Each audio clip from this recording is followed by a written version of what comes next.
جب ہم چھوٹے تھے ہمیں کہانیوں میں جادو اپنا گرویدہ بنا لیتا تھا، پھر ہم بڑے ہوئے اور ہم ڈرنے لگے محبت سے، نہ جانے کس مقام پہ ہم نے بھلا دیا اس بات کو کہ جادو اور محبت ایک ہی شے ہے۔ تاریخ تھی 5 اپریل، شہر تھا اسلام آباد کا اور وقت تھا اس ملاقات کے ختم ہونے کا۔ ہوٹل سویٹ میں وہ دونوں گھڑی کے پیچھے اور 12 کی سوئیوں کی طرح آمنے سامنے کھڑے تھے۔ تم نے کبھی سنا ایسے شخص کے بارے میں جو کسی دن اچانک غائب ہو جاتا ہے اور وہ اپنے اپارٹمنٹ سے نکلتا ہے اور پھر واپس نہیں آتا؟ ماہر فرید سرد لہجے میں کہہ رہا تھا۔ تم کیف جمال اس جاب کو اپنی مرضی سے ختم نہیں کر سکتے۔ یہ جاب تب ختم ہوگی جب میں کہوں گا، اور جب تک میں نہیں کہوں گا تمہارے اپارٹمنٹ سے بدبو کبھی نہیں اٹھے گی۔ اب یہ پیکٹ اٹھاؤ اور جا کے نئے جوتے خریدو۔ کیف کا چند منٹ پہلے بحال ہوا اعتماد ایسے بکھر گیا جیسے ہوا سے سوکھے پتے بکھر جاتے ہیں۔ اس نے میکانکی انداز میں سر ہلا دیا۔ پیسے، مینٹرشپ، اپنے بزنس کا کامیاب ہو جانا، یہ سب اس کی ضروریات تھی، لیکن اس لمحے اسے احساس ہوا کہ ان ضروریات کو پورا کرنے کے لیے اس نے خود کو ایک غلط آدمی کے ساتھ سودے میں پھنسا دیا ہے۔ مزید کچھ پوچھنا تو ہے تو ابھی پوچھ لو۔ ماہر فرید نے کلائی پہ بندی گھڑی دیکھی۔ میری لندن کی فلائٹ ہے، مجھے واپس جانا ہے، زیادہ وقت نہیں ہے میرے پاس۔ کیف جمال نے کچھ کہنے کے لیے لب کھولے، اسی وقت روم کا دروازہ کھٹکا، ایسے نہیں جیسے بیل بجاتے ہیں، بلکہ ایسے جیسے کوئی جوتے سے 2-3 دفعہ ٹھوکر مارتا ہے۔ ماہر فرید نے کیف جمال سے نظر ہٹائی اور مالک کو دیکھ کر اسے کھولنے کا اشارہ کیا، مگر مالک نے اپنی جگہ بیٹھے بیٹھے منہ سے کندھے اچکا دیے۔ اس کے پاس کارڈ ہے، خود کھول لے گا۔ چند لمحے بعد کارڈ سوائپ ہونے کی بے بچی، پھر دروازہ کھلنے کی آواز آئی۔ ایک دروازہ کھولنے میں محنت کتنی لگتی ہے یار، تم لوگ میرے ساتھ یہ جان بوجھ کے کرتے ہو۔ اندر داخل ہونے والا شخص جھنجھلا کے کہتے ہوئے رک گیا۔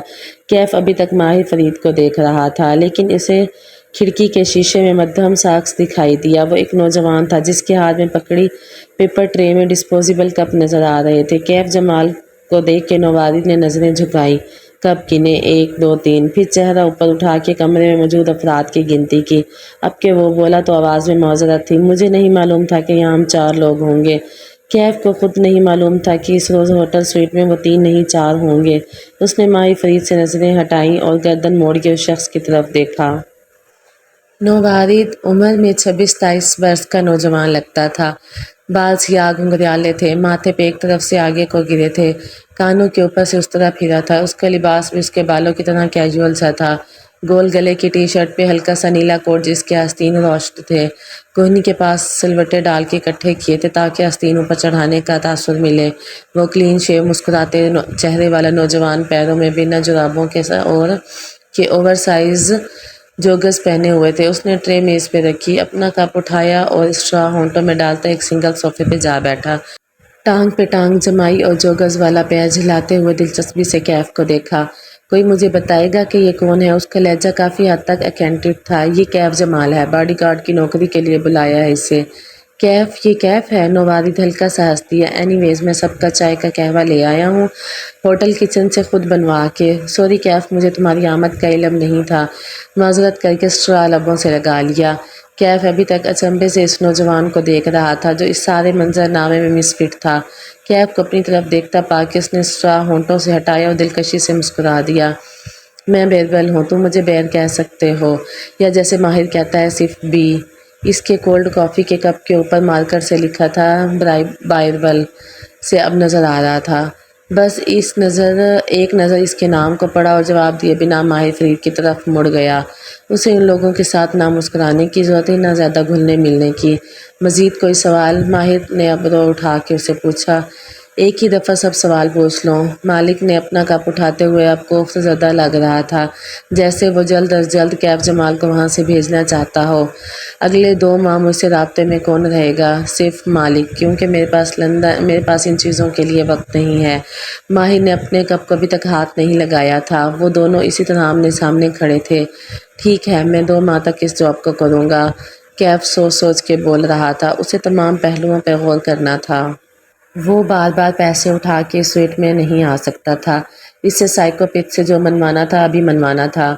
لیکن مجھے اگر اس لڑکی کی نوکری اچھی لگی اور 2 ماہ بعد بھی میں اس نوکری کو کرنا چاہوں تو وہ رک کے وضاحت کی، وہ ایک کامیاب ریستوران چلاتی ہے، میں اس کے پاس رہ کے بہت کچھ سیکھ سکتا ہوں۔ اس بات پہ ہوٹل سویٹ میں سناٹا چھا گیا۔ مالک اور ماہر نے ایک دوسرے کو دیکھا۔ اسٹرا سے گھونٹ بھرتا بیربل ہنس دیا، پھر کپ نیچے رکھ کے محظوظ انداز میں بولا، ماہر تم نے اس کو اصل بات نہیں بتائی؟ کیا؟ کیف نے چونک کے باری باری ان دونوں کو دیکھا۔ ان دونوں نے نگاہوں میں تبادلے کیے تھے۔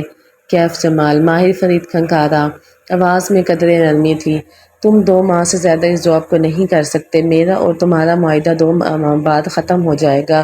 قدرے توقف سے بات جاری رکھی، جب تم اس جاب سے انکار کر رہے تھے تو میں نے تمہیں 2 باتیں کہی تھی، کیا وہ تمہیں یاد ہیں؟ بائبل مسکراتے ہوئے انہیں دیکھتا اسٹرا سے کافی حلق میں کھینچ رہا تھا۔ مجھے یاد ہے۔ یاد ہے تو میرے وہ 2 فقرے دہراؤ۔ بہت بہتر آپ نے کہا تھا۔ وہ ماہر فرید کے الفاظ دہرانے لگا۔ پیلے رنگ کی بس تیز رفتاری سے سربئی سڑک پہ رواں دواں تھی۔ چیلی بیک کے پہاڑوں کا سلسلہ دور پیچھے رہ گیا تھا اور وینکور کی اونچی عمارتوں کی اسکائی لائن نظر آنے لگی۔ وینکور کینیڈا کے صوبے برٹش کولمبیا کا سب سے معروف شہر تھا۔ یہ دنیا کے مہنگے ترین شہروں میں سے تھا۔ دنیا بھر کے عمرہ اور اوسا میں اس شہر میں گھر خریدنا ایک ٹرینڈ بن چکا ہے۔ اس گھر کو لے کر وہ چھوڑ دیتے ہیں اور وہاں صرف چھٹیوں کے چند ہفتے گزارنے آتے ہیں۔ ماہی کے شہر چیلی بیک سے یہ شہر کینور گھنٹے بھر کے ڈرائیو پر تھا۔ وہ عمرہ کی طرح یہاں سیر و تفریح کے لیے نہیں جا رہی تھی، وہ اپنے جواب ڈھونڈنے اس سفر پہ نکلی تھی۔ آخری سیٹ پہ بیٹھی کھڑکی سے ماتھا ٹکائے گمسم سی ماہی باہر بھاگتے درخت دیکھ رہی تھی۔ آج سیاہ بادل کافی نیچے تک اترے ہوئے محسوس ہو رہے تھے۔ بارش کسی بھی لمحے شروع ہونے کو تھی۔ بس کے شیشے پہ اس کی سانس سے دھند سی بن گئی تھی۔ ماہی نے انگلی سے اس پہ لکیر کھینچی، 1 2 3 4 وہ ایم لکھ رہی تھی۔ بچپن میں جب بھی وہ سردیوں میں لمبے روڈ پر سفر کرتی، کار کے شیشوں پہ دھند جم جاتی تھی کہ کار کا ہیٹر نہیں کام کرتا تھا۔ وہ تینوں بچے اپنے شیشوں پہ ایسے ہی اپنے نام لکھا کرتے تھے۔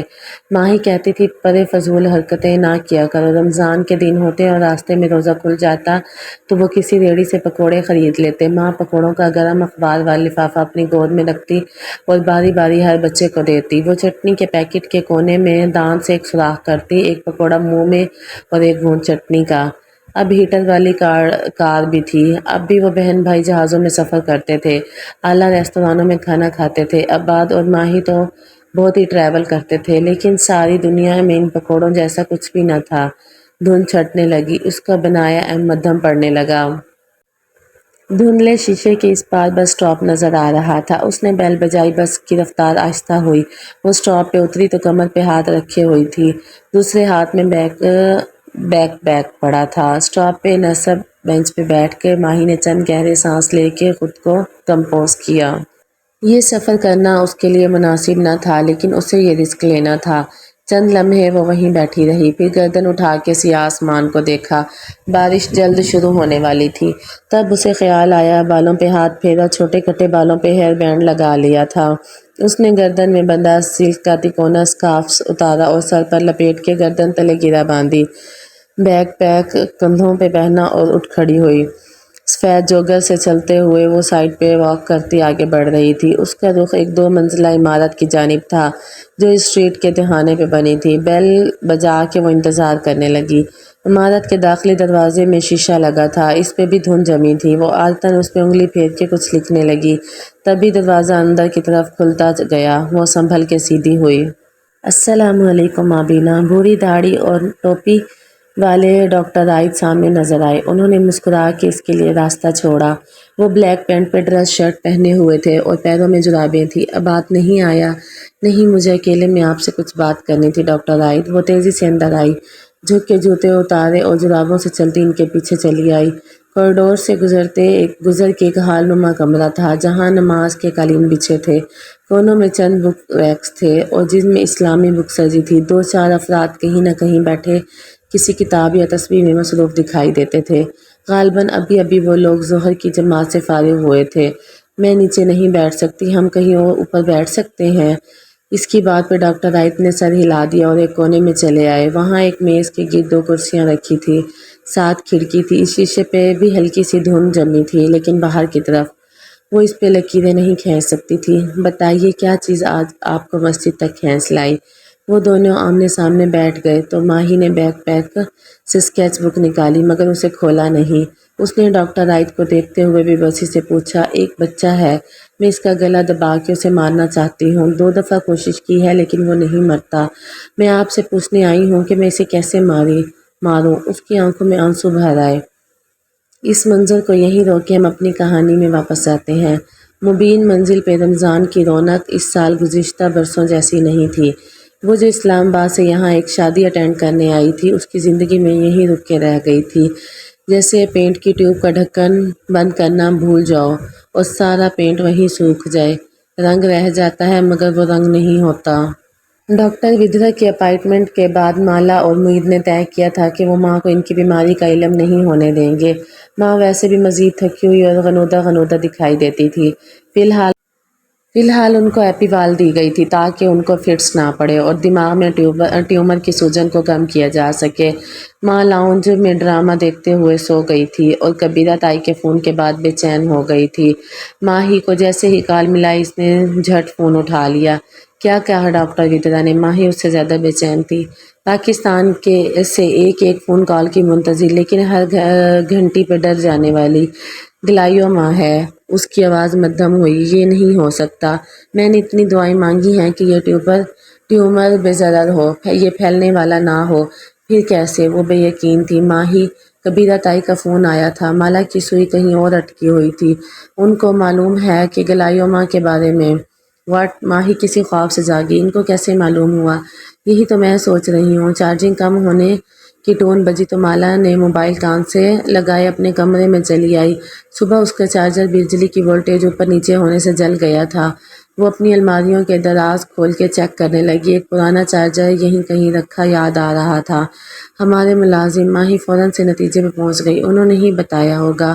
نہیں یار، ان کو خود نہیں معلوم۔ پھر وہ سب پرانے ملازم ہیں۔ ایک دراز بند کرتے کرتے وہ ٹھہر گئی، دھیرے سے واپس پورا کھولا۔ وہ کیف؟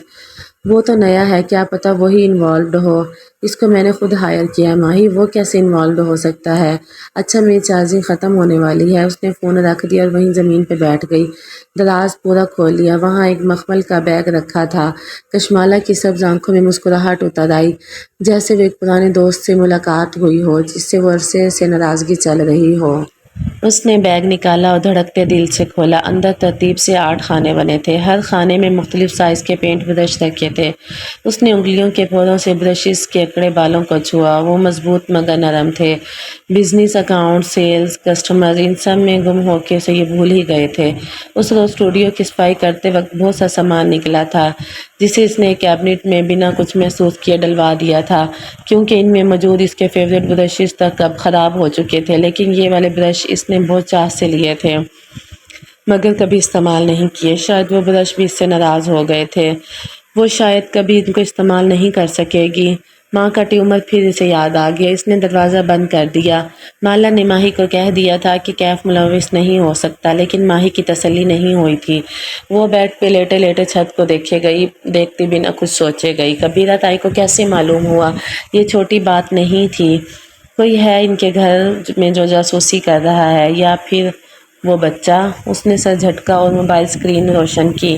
پھر سلیم کو کال ملائی۔ کینیڈا آنے سے قبل اس نے سلیم کی منتوں پہ اپنا پرانا اینڈرائیڈ فون اسے دے دیا تھا۔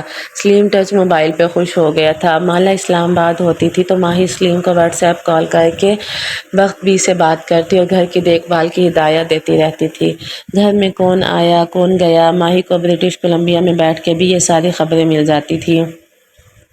سنو سلیم، گھر سے باہر نکل کے مجھ سے بات کر سکتے ہو؟ رازداری سے پوچھا۔ باجی وائی فائی ختم ہو جائے گا اور ڈیٹا میرے پاس نہیں ہے، وہ معصومیت سے بولا۔ ہاں تو اپنا جیب خرچ موبائل پہ فلمیں بھروانے میں ضائع نہ کیا کرو۔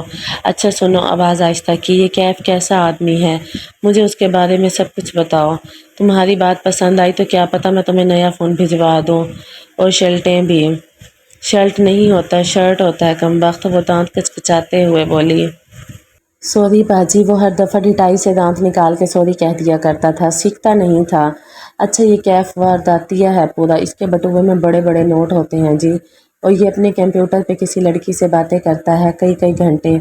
کہتا کیا ہے؟ میں نے اس کی کھڑکی سے دیکھا تھا، آواز نہیں آتی، بس لڑکی کی شکل دکھائی دیتی تھی۔ یہ لمبے بال تھے اس کے، اور سلیم کو تھوڑی سی شرم آئی، اور جس نے بغیر آستینوں والی شرٹ پہنی ہوئی تھی۔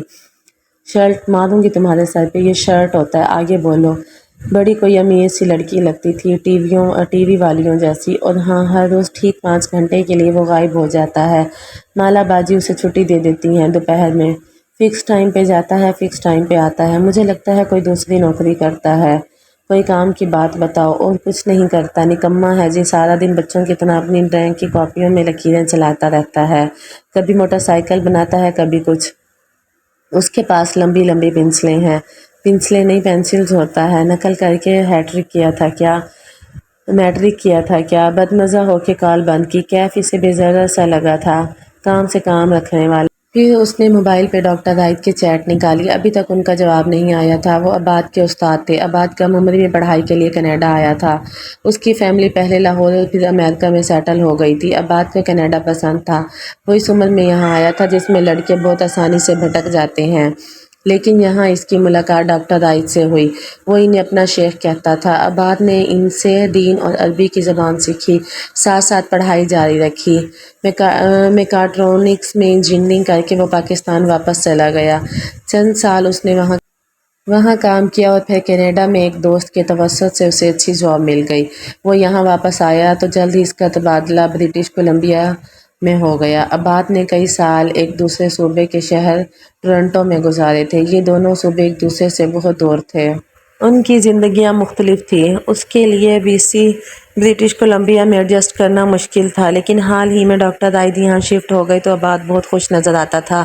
ماہی کی ملاقات ڈاکٹر زاہد سے چند ایک دفعہ ہوئی، اور اب وہ اپنے سوالوں کے جواب کے لیے ان سے بات کرنا چاہتی تھی، مگر وہ آج کل مصروف تھے۔ جانے کا وہ اسے وقت دیں۔ عباد کمرے میں آیا تو وہ بیڈ پہ لیٹی سوچ میں غرق تھی۔ میں سوچ رہی ہوں ڈاکٹر زاہد کے پاس جاؤں اور ان سے پوچھوں۔ کیا؟ وہ الماری میں کچھ ڈھونڈ رہا تھا، اس بچے کے بارے میں۔ ماہی، یار خدا کے لیے اس بچے کا پیچھا چھوڑ دو۔ وہ جیسے بدمزہ ہوا، ایک شرٹ نکالی اور اسے الٹ پلٹ کے دیکھنے لگا۔ ویسے بھی بڑی بوڑھیاں کہا کرتی تھی کہ اس حالت میں خوبصورت بچے دیکھنے چاہیے تاکہ آنے والا بچہ خوبصورت ہو۔ تم اسی بچے کی تصویریں بناتی رہو گی تو مجھے ڈر ہے کہ میرا بچہ بھی اتنا بدصورت اور لمبے کانوں والا نہ پیدا ہو جائے۔ وہ ہنس کے بولا تو ماہی نے برا سا منہ بنایا، ہر بات مذاق میں۔ وہ کہتے کہتے رکی، لمحے بھر کو اس کا سانس رک گیا۔ میں نے تو اس کے کان کبھی نہیں بنائے، تمہیں کیسے معلوم کہ اس کے کان لمبے تھے؟ دوسری شرٹ نکالتے نکالتے عباد ساکت ہو گیا، پھر اس نے آہستہ سے الماری بند کی۔ جب بولا تو ماہی کو نہیں دیکھ رہا تھا۔ تم نے ہی بتایا ہوگا، مجھے کیسے معلوم ہونا تھا؟ اور دروازے کی طرف بڑھ گیا۔ تم نے بھی اسے دیکھا ہے نا؟ وہ بے یقینی سے بڑبڑائی، لیکن عباد جا چکا تھا۔ وہ ششدر سی وہیں بیٹھی رہ گئی۔ مسجد کے باہر بارش شروع ہو چکی تھی، کالے بادل ہلکی پھلکی بوندا باندی برسا رہے تھے، قطرے کھڑکی کے شیشے سے ٹکرا کے نیچے پھسلتے جا رہے تھے۔ گیلے شیشے کی دوسری طرف میز کے گرد بیٹھے وہ جو دکھائی دے رہے تھے، ماہی دونوں ہاتھ میز پہ پڑی اسکیچ بک پہ رکھے ہوئے تھی، اور وہ بار بار اضطراب سے مٹھیاں بند کرتی اور کھولتی تھی۔ سامنے بیٹھے ڈاکٹر زاہد اس بات پہ مسکرائے تھے۔ اللہ کے گھر میں بیٹھ کے گلا دبانے کی باتوں ہوں مابینا۔ انہوں نے مسکرا کے سر دائیں بائیں ہلایا۔ کیا پئیں گی آپ؟ روزہ نہیں ہوگا آپ کا غالباً؟ کافی۔ اس نے کافی کی ٹائپ نہیں بتائی۔ اس وقت وہ کچھ بھی لے سکتی تھی۔ وہ کافی لینے اٹھ گئے تو ماہی گردن موڑ کے ایک کھڑکی پہ گرتے قطرے کو دیکھنے لگی۔ وہ کرسٹل کے دانوں کی طرح سارے شیشے کو ڈھکے ہوئے تھے۔ دفعتاً ان میں سے ایک پھسلتا تو دوسرے کو ساتھ لیے بستی کا سفر کرنے لگتا۔ وہ یک ٹک ان کو دیکھنے لگی۔ وہ کتنے خوبصورت تھے، مگر ان کی زندگی کتنی چھوٹی تھی۔ ابھی ہوا کا جھونکا آئے گا اور وہ نیچے گر کے فنا ہو جائیں گے۔ معید رات کو گھر آیا تو مالا نے چھوٹتے ہی کبیرہ تائی والے معاملے کی خبر دی۔ معید عورتوں کی سیاستوں میں نہیں پڑتا تھا۔ اسے کبیرہ تائی کے سامنے نظر آ جاتی تو اچھے سے سلام کر کے ہٹ جاتا۔ ساری بات سن کے گہری سانس لی اور سادگی سے کہا، میں نے ٹیسٹ رپورٹس جواد کو بھیجی تھی، وہ ہمارا کزن ہے مگر کبیرہ تائی کا بھانجا ہے، ظاہر ہے اسی نے بتایا ہوگا۔ کشمالہ کی پریشانی اس کی ایک بات سے دور ہوتی گئی۔ کوئی اس کے گھر میں جاسوسی نہیں کر رہا تھا۔ جواد نیورولوجسٹ تھا۔ یہ طے تھا کہ اب ماں کی رپورٹ سے ایک دوسرے ڈاکٹر تک جانی تھی۔ لاہور میں ان کے کئی رشتہ دار تھے، یہ بات نکلنی تھی۔ ضروری یہ تھا کہ اس کی بات ماں تک نہ پہنچے۔ کبیرہ تائی ان کے بیٹے اور ماں کی رپورٹس کو سوچتے سوچتے سو گئی۔ جب رات کے کسی پہر اس کی آنکھ کھلی تو ایک مردانہ آواز اس کے قریب سرگوشی۔ کسی نے اس کے بالوں کو چھوا، پھر اس کی گردن کو۔ دروازہ بند ہونے کی آواز آئی۔ وہ ایک جھٹکے سے گہری نیند سے جاگی، پھر خوف کے عالم میں دائیں بائیں دیکھا۔ وہ تنہا تھی، ماں سو رہی تھی، کمرے میں کوئی نہیں تھا۔ اس نے آنکھوں میں خوف لیے دروازے کو دیکھا، وہ بند تھا، لیکن اس نے واضح چرچرانے کی آواز سنی تھی۔ کوئی اس کے کمرے میں تھا۔ کوئی اس کے کمرے میں کیسے آ سکتا تھا؟ شاید کوئی برا خواب تھا۔ ہر دفعہ کی طرح وہ آہستہ سے بستر سے نکلی، دل بری طرح دھڑک رہا تھا۔ اس نے بنا آواز کے دروازہ کھول کے باہر جھانکا۔ لاؤنج نیم اندھیر اور سنسان پڑا تھا۔ وہ دروازہ بند کر کے بیڈ روم کی کھڑکی کی طرف آئی اور پردہ 2 انگلیوں سے ذرا سا سرکایا۔ باہر کیف پورچ میں ٹہلتا نظر آ رہا تھا، کانوں میں ایئر پوڈز لگے تھے۔ وہ دبی دبی آواز میں کچھ کہہ رہا تھا، اس کے چہرے پہ برہمی تھی۔ کھڑکی کے شیشے بند ہونے کی وجہ سے آواز ٹھیک سے نہیں سنائی دیتی تھی۔ اسے اس کی آواز سننی بھی نہیں تھی۔ وہ چپ چاپ اسے دیکھے گئی، اپنے خواب چند لمحے کے لیے بھول گئے۔ کیف نے کان پہ لگے پوڈ کو انگلی سے دبا کے غالباً کال کاٹی، پھر دیوار کے ساتھ جا کھڑا ہوا، دونوں ہاتھ دیوار پہ رکھے سر جھکا دیا، پھر زور سے دیوار کو جوگر سے ٹھڈا مارا۔ وہ غصے میں تھا، جھنجھلایا ہوا بھی لگتا تھا۔ اس نے پہلی دفعہ کیف کے چہرے پہ اتنی برہمی دیکھی تھی۔ کشمالہ پردے کے سامنے سے ہٹ گئی۔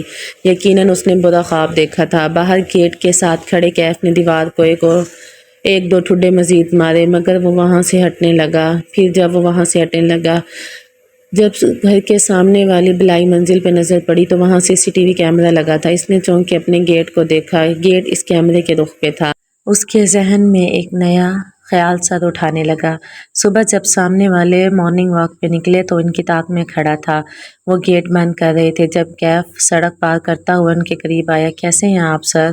حشاش بشاش سے کیف نے مسکرا کے سلام جھاڑا۔ وہ مڑے اور اسے دیکھ کے مسکرائے۔ میں فٹ ہوں، تم کیسے ہو بدخوردار؟ سر سے پیر تک اسے دیکھا۔ جینز اور ٹی شرٹ میں ملبوس چھوٹی چھوٹی بڑی شیو والے اس نوجوان کو وہ چند دن سے حور جہاں بیگم کے گھر کے اندر جاتے ہوئے دیکھ رہے تھے۔ میں آنٹی کا دودھ کا بھانجا ہوں، لاہور میں جاب لگ گئی ہے، اس لیے ان کے پاس رہ رہا ہوں۔ وہ دونوں ان کے گیٹ کے سامنے کھڑے تھے۔ کل میں نے آپ کو اپنے مالی کو ڈانٹتے ہوئے سنا، بہت افسوس ہوا اس کی وجہ سے۔ ایک نظر گھر کے باہر لگے پودوں پہ ڈالی، آپ کے سارے پودے جھلس گئے۔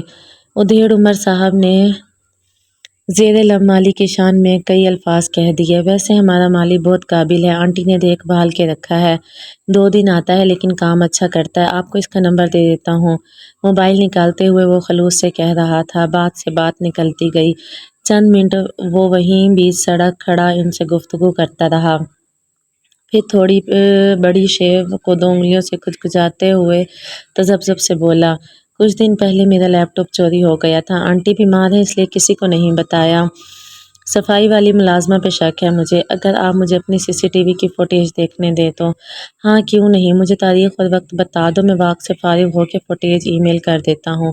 وہ اس کے کندھے کو تھپتھپا کے آگے بڑھ گئی۔ اس سے آپ سے مل کر خوشی ہوئی۔ لاہور میں اپر مڈل کلاس والدین قابل اور ہینڈسم نوجوان سے مل کر ہمیشہ خوش ہوتے تھے۔ ان والدین میں سے اکثر اپنی بیٹیوں کو صاف صاف کہہ دیتے تھے کہ وہ یونیورسٹی جا کے اپنا میچ خود تلاش کرے۔ لاہور کی یونیورسٹیز میں پڑھنے والی لڑکیوں کی ایک بڑی تعداد اسی مقصد پہ فوکس کرتی تھی۔ جیسے جیسے فائنل ایئر قریب آنے لگتا، ان لڑکیوں کی بے قراری اور ڈسپریشن بڑھتی جاتی۔ گھر میں والدین اٹھتے بیٹھتے یہی بتاتے کہ زندگی کا مقصد اچھا بر تلاش کرنا ہے۔ سوشل میڈیا یہ سکھاتا تھا کہ زندگی میں سب سے اہم اور بڑا دن شادی کا ہوتا ہے، اسی کے لیے خوبصورت بننا اور وزن کم کرنا ہے۔ ٹی وی ڈرامے اور بالی ووڈ کی فلمیں یہ تعلیم دیتی ہیں کہ شوہر ٹرافی ہسبینڈ ہونا چاہیے، خوش شکل اور پیسے والا۔ لاہور کی لڑکیوں کی اکثریت انہی تعلیمات کے ساتھ بڑی ہوتی ہے۔ زندگی میں بہت آگے جا کے کسی کو معلوم ہوتا ہے کہ یہ تعلیمات غلط تھیں اور کچھ کو معلوم نہیں ہو پاتا۔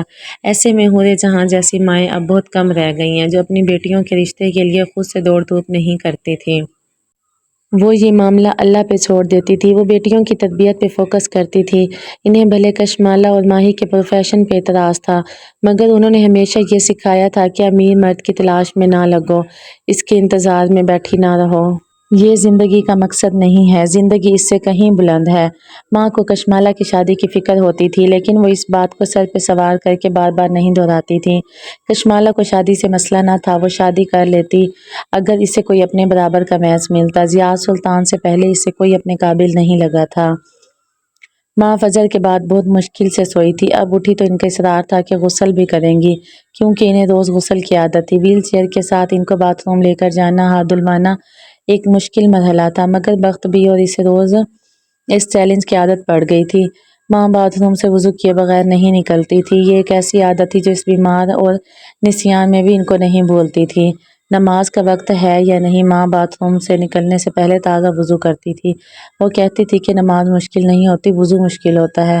وضو کر رکھا ہو تو جس وقت انسان اذان سنے آسانی سے نماز پڑھ لے۔ وہ اب ماں کے سامنے روزے کا ذکر نہیں کر رہے تھے، ماں خود بھی رمضان کو بھولے ہوئے تھی، اگر یاد آ جاتا تو روزہ رکھنے کی ضد کرتی۔ معید اور کشمالہ ویسے بھی ڈائٹ فوڈ کھاتے تھے، ملازم روزہ نہیں رکھتے تھے، ہر ایک کے پاس اپنا بہانہ تھا۔ کیف البتہ افطار کے وقت گھر نہیں ہوتا تھا، سو اسے نہیں معلوم تھا کہ وہ کیا کھاتا ہے کیا نہیں۔ اس کی جاب میں ہر روز چند گھنٹے کا آف شامل تھا، وہ ظہر سے مغرب تک غائب رہتا تھا اور مغرب کے بعد آ جاتا۔ کشمالہ کو اس نے بتایا تھا کہ وہ ایک کو ورکنگ سپیس میں 5,000 ماہانہ رینٹ پہ ڈیسک لے کر اپنا بزنس پلان پہ کام کرتا ہے۔ اس نے مزید نہیں کوریدا۔ اشراق کے بعد اس نے بدیقت ماں کو سلایا۔ اب گھر میں سکون اور سناٹا تھا۔ وہ گھر کا جائزہ لینے باہر آئی تو دیکھا کیف کلین کچن میں سامنے اسٹول پہ بیٹھا ہے، کوہنیاں کاؤنٹر پہ رکھے، وہ موبائل پہ سر جھکائے ہوئے ہے۔ ماں کو مرد ملازمین کا کلین کچن میں بیٹھنا سخت ناپسند تھا، لیکن کیف کا اگر موڈ ہوتا اور ماں سامنے نہ ہوتی تو وہ بڑی ڈٹائی سے وہیں پہ بیٹھ جاتا۔ اور کچھ تو تھا اس نوجوان میں، وہ ہلکا سا کنکاری۔ گڈ مارننگ باس، کیف نے سر اٹھائے بغیر کہا، سنجیدگی سے وہ فون پہ کچھ دیکھ رہا تھا۔ تمہاری جاب رات کے گارڈز کی ہے، فون کالز کی نہیں، ڈیوٹی آورز میں فون کال سے پرہیز کیا کرو۔ خفگی سے کہہ کر وہ آگے آئی اور اپنا مگ اٹھایا، پھر یاد آیا اس کا روزہ ہے۔ What ever. وہ ہنوز موبائل پہ جھکا تھا، کشمالہ کے سر پہ لگی تلووں پہ بجھی۔ دوبارہ کہو۔ وہ ایڑیوں پہ گھومی اور برہمی سے اسے دیکھا۔ مجھے سی سی ٹی وی فوٹیج مل گئی ہے۔ کیف نے نظریں اٹھا کے اسے دیکھا۔ اس روز جب گھر پہ خون آیا تھا، خالی مگ لیے کھڑی لڑکی اپنا جگہ بالکل ٹھہر گئی۔ گھر پہ خون آیا تھا؟ جی، اسی لیے میں نے کیمرے لگوائے تھے، آپ کو بتایا نہیں تاکہ آپ پریشان نہ ہو۔ کندھے اچکا کے واپس فون کو دیکھنے لگا۔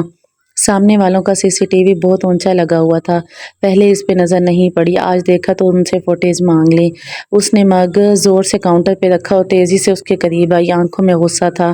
کیف، مجھے سخت ناپسند ہے کہ کوئی میرے پیٹھ پیچھے کچھ کرے، یہ باتیں تم مجھ سے نہیں چھپا سکتے۔ کیف نے دھیرے سے سر اٹھایا۔ آپ نے کہا تھا کشمالہ بی بی کہ آپ نے مجھے سب بتا دیا، کچھ بھی نہیں چھپایا۔ وہ اسٹول سے اٹھ کھڑا ہوا، اب وہ دونوں آمنے سامنے کھڑے تھے اور درمیان میں کچن آئی لینڈ تھا۔ وہ اسے غصے سے دیکھ رہی تھی اور کیف کی نظریں تفتیشی تھی، غور سے اس کے اندر تک جھانکتی ہوئی۔ یہ ہے وہ جس نے گھر کے باہر خون گرایا تھا۔ اس نے موبائل اسکرین کشمالہ کی طرف پھیری۔ کاؤنٹر کے پاس کھڑی لڑکی نے غصے اور الجھن کے ملے جلے تاثرات کے ساتھ اسکرین کو دیکھا۔ اسکرین پہ اس کے گھر کا گیٹ دکھائی دے رہا تھا، فوٹیج اچھی کوالٹی کی تھی، ڈرائیو وے پہ خون گرا صاف نظر آ رہا تھا۔ کشمالہ کی نظروں نے فوٹیج میں کسی انسان کو تلاش کرنا چاہا، مگر یہاں تو کوئی نہیں ہے، غور سے دیکھیں۔ کیف نے موبائل اس کے سامنے رکھ دیا اور جیب میں ہاتھ ڈالا۔ اس نے دوبارہ اسکرین کو دیکھا، گیٹ کے اوپر ایک بڑا سا پرندہ بیٹھا تھا۔ یہ تو پرندہ ہے، کیا یہ زخمی تھا؟ غصے کی جگہ چمے نے لے لی۔ کیف نے جیب سے رکھی تسبیح کو انگلیوں سے محسوس کیا اور ایک دانہ گرایا۔ اعوذ باللہ من الشیطان الرجیم، وہ بنا آواز کے بڑبڑایا۔ کافی۔ وہ ایک بھاپ اڑاتا کپ لے کے میز تک واپس آئے تو ماہی نے چونک کے رخ پھیرا، پھر شکریہ کہتے ہوئے جلدی سے دونوں ہاتھوں میں کپ تھام لیا۔ اسے موسم گرما کے باوجود سردی لگ رہی تھی، بس کچھ گرم اپنے اندر انڈیلنا تھا۔ تیزی سے کپ لبوں کو لگایا، مایا گرم اس کی زبان جلا گیا۔ اب بتائیے ماں بینا، وہ کیا چیز ہے جو آپ کو اللہ کے گھر کھینچ لائی ہے؟ ماں بینا اس کے سامنے بیٹھے اب پوری طرح متوجہ تھے۔ ماہی نے کپ نیچے رکھا، اس کے لپ ٹنٹ کا گلابی نشان کپ کے دہانے پہ لگ گیا۔ وہ انگلی اس نشان پہ پھیرنے لگی۔ وہ الفاظ ہیں، لیکن انہیں کہنا بہت مشکل ہے، میں کہہ نہیں سکتی، اس ڈر سے کہ کوئی میرا یقین نہیں کرے گا۔ بوری آنکھیں اٹھا کے انہیں دیکھا، وہ اب تک بھیگی ہوئی تھی۔ کیسے الفاظ! وہ کپ کے دہانے پہ گولائی میں انگلی پھیر رہی تھی۔ یہ سب 6-7 ماہ قبل شروع ہوا تھا۔ ماہی نے کہنا شروع کیا، میری بہن کو محسوس ہونے لگا کہ کوئی اس کا پیچھا کر رہا ہے۔ وہ رات کو نیند میں ڈر جاتی ہے، اسے لگتا ہے کوئی اس کے کمرے میں آیا تھا، لیکن وہاں کوئی نہیں ہوتا۔ وہ باڈی گارڈ ہائر کرتی ہے، لیکن اس کا تعاقب کار پیچھا نہیں کرتا۔ وہ اب چہرہ موڑ کے کھڑکی کو دیکھنے لگی۔ بارش میں تیزی آ گئی تھی، بوندیں اب تڑتڑاتی ہوئی شیشے پہ گر رہی تھی۔ کیا اس نے پولیس سے رابطہ کیا؟ پولیس؟ وہ طنز سے ہنسی اور سر جھٹکا۔ پولیس باڈی گارڈ کچھ نہیں کر سکتے۔ کیونکہ؟ ماہی نے بھیگی آنکھیں اٹھا کے ان کو بغور دیکھا۔ کیونکہ میرا خیال ہے جو اس کا تعاقب کر رہا ہے وہ انسان نہیں ہے۔ چند لمحے کے لیے ساری مسجد میں سناٹا چھا گیا۔ کبھی کوئی گھر کا شیشہ توڑ جاتا ہے، کبھی کتابیں ہلا دیتا ہے، کبھی گھر میں خون کے چھینٹے آئے ہوتے ہیں، کبھی پانی کے۔ اسے مسلسل محسوس ہوتا ہے کہ کوئی اس کا تعاقب کر رہا ہے۔ ان ساری باتوں کو سن کے آپ کے ذہن میں پہلا خیال کس چیز کا آتا ہے؟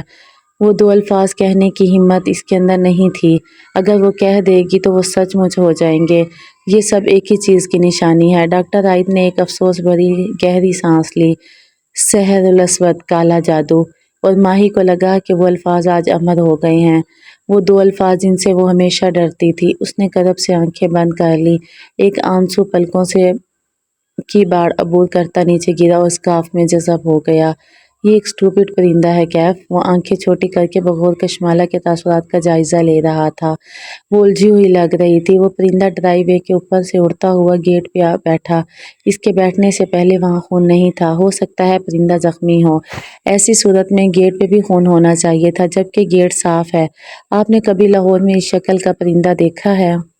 اتنے بڑے سائز کا پرندہ دیکھا ہے؟ میں نے تو نہیں دیکھا۔ تم کہنا کیا چاہتے ہو؟ 2 باتیں ہو سکتی ہیں۔ پہلی یہ کہ سامنے والے کے کیمرے کی فوٹیج کسی نے ایڈٹ کر دی ہے۔ اسے اندازہ ہوگا کہ ہم فوٹیج دیکھ سکتے ہیں، یہ اتنا مشکل کام نہیں ہے۔ یا پھر وہ کھنکھارا، یہ پرندہ نہیں ہے، کوئی اور چیز ہے۔ کیف! وہ بے یقینی اور فکر مندی سے اس کو دیکھ رہی تھی۔ تم ایسی باتوں پہ یقین رکھتے ہو؟ کیف نے ایک لمحے کے لیے جواب نہیں دیا۔ بہت سا تھوک نکلا، گردن میں گلٹی سی ابھر کے معدوم ہوئی۔ ایسی باتوں کو کون یقین نہیں رکھتا؟ وہ بظاہر مسکرا دیا۔ میں تو ویسے ہی ایک بات کہہ رہا تھا۔ کشمالہ نے گہری سانس خارج کی۔ وہی میں کہوں، تم تو ماہی کی طرح باتیں کرنے لگ گئے ہو، اتنے پڑھے لکھے اور پروگریسو ہو کہ آپ کی بہن کو لگتا ہے کہ یہ سب جادو، جنات وغیرہ ہیں۔ کیف چونکا، مگر انداز سرسری تھا۔ وہ کچن سنک سے ٹیک لگا کے کھڑی ہو گئی، بازو سینے پہ لپیٹ لیے۔ اب منی پلانٹ کے بیلوں سے ڈھکی کھڑکی اس کی پشت پہ تھی۔ اس کے ڈھیلے جوڑے سے چند لٹیں پرسوچ چہرے کی طرف میں گر رہی تھیں۔ میرے گارڈز اسی وجہ سے جاب چھوڑ جاتے ہیں کہ ان کو لگتا ہے کہ سب جنات وغیرہ ہیں، حالانکہ مجھے یقین ہے یہ کوئی انسان ہے۔ وہ سادہ سا انداز میں کہہ رہی تھی، نہ کوئی ڈر، نہ کوئی خوف۔ میں ان وہموں میں نہیں پڑتی۔ ہاں، میں مانتی ہوں جنات ہوتے ہیں، میں نے قرآن پڑھ رکھا ہے، جادو بھی ہوتا ہے، لیکن جنات کی الگ دنیا ہے۔ وہ ہماری دنیا میں ایسے انٹرفیئر نہیں کرتے۔ مجھے بہت برے لگتے ہیں وہ لوگ جو ہر پریشانی کو جادو یا نظر کا نام دے دیتے ہیں۔ کچھ مصیبتیں انسان لاتے ہیں، کچھ قسمت سے آتی ہیں۔ میرا تعاقب کار انسان ہی ہے۔ اس دن لفٹ میں جس نے مجھ پر حملہ کیا وہ انسان تھا۔ ماہی فرید کا لائٹر کوئی جادوئی چیز نہیں تھا۔ جی، آپ درست کہہ رہی ہیں۔ بہرحال اب کیمرے لگ چکے ہیں۔ دوبارہ ایسی حرکت ہوئی تو ہم اس کو پکڑ لیں گے۔ اس کا انداز عام سا تھا۔ کشمالہ ٹیک چھوڑ کر سیدھی ہوئی اور آنکھوں میں شدید برہمی لیے کیف کو دیکھا۔ تمہیں معلوم ہے کچھ دن سے ظہیر مجھے کال کر رہا ہے۔ اسے کسی اور کام میں میری مدد چاہیے، لیکن میں اس کی مدد نہیں کرنا چاہتی۔ میں اس کی کال نہیں اٹھا رہی، نہ اٹھاؤں گی، کیونکہ میرا اعتبار کسی شخص سے ایک دفعہ اٹھ جائے تو دوبارہ نہیں بنتا۔ آئندہ مجھ سے چھپا کے تم کچھ نہیں کرو گے، ورنہ تمہاری جاب کا آخری دن ہوگا۔ کچھ فیصلے آپ کا سیکیورٹی گارڈ ہونے کے ناطے میں لے سکتا ہوں۔ اس کی تقریر کے جواب میں وہ اطمینان سے بولا، جیسے اسے کوئی فرق ہی نہ پڑا ہو۔ فیصلے کر لو، مگر مجھے بتا کے لو، کلیئر؟ وہ تلخی سے کہہ کے آگے بڑھنے لگی جب اس نے پیچھے سے پکارا، آپ کی بہن کو کس پہ شک ہے؟ کشمالہ کچن کی چوکھٹ پہ ٹھہر گئی۔ وہ مڑ کے نہ سمجھی سے اسے دیکھا۔